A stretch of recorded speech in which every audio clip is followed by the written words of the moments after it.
330 millimeters, ganito karami ang ibinagsak na ulan ng nooy super bagyong Karina sa Cordillera, Hulyo noong 2024. Bagamat hindi direktang tumama sa kalupaan si super bagyong Karina, nagdulot ito ng matinding pagbaha sa malaking bahagi ng bansa.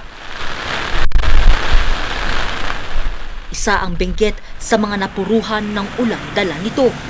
Pero ang senaryong naranasan noong 2024 hindi raw malabong maulit. Ito'y sa banta ng namumuong sama ng panahon sa karagatang Pasipiko na mas lumakas pa at nasa typhoon category na si Typhoon Bavi. Huli itong namataan 3,500 kilometers east ng southeastern Luzon. Taglay nito ang lakas na hangin na nasa 120 kilometers per hour.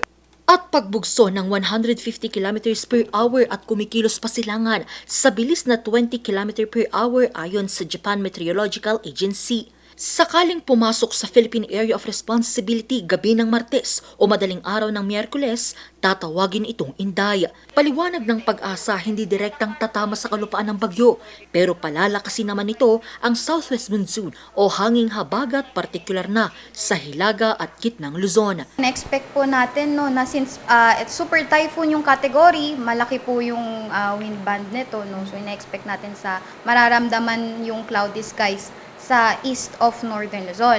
Gayunpaman, sa kasalukuyan since malayo pa yung forecast period, mababa pa po yung chance ng maglandfall.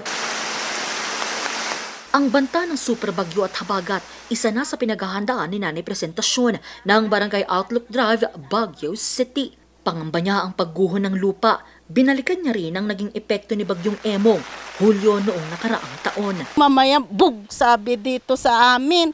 Yung bahay dyan sa kabila, napunta na dito sa bahay namin. Takot na takot hindi namin alam kung saan kami, saan kami lalabas. Kasi yung pintuan namin dito, yun mismo ang napunta yung buong bahay at saka lupa. Kaya hindi namin mabuksan. Ang mga pagguho ng lupa dahil sa malakas na buhos ng ulan, isa na sa tinututukan ng OCD at ng ilang barangay sa Baguio City. Naglabas na tayo ng advisory sa mga landslide prone area, yung mga flood prone area, at yan po ay nilalabas ng Mines and Geosciences Bureau. So nag-conduct na rin tayo ng pre-disaster risk assessment. So nandun na po yung ang ina-assess natin doon, yung mga most likely na mangyayari. Nakahanda kami kat lalo na ito'y community disaster kat nakahanda kami laging dagito'y gamit mi nakahanda mo dito na BDR umi nga gamit at saka bilang daman umayon nga bagyo, talaga nga 24 hours kami nga duty dito yung barangay.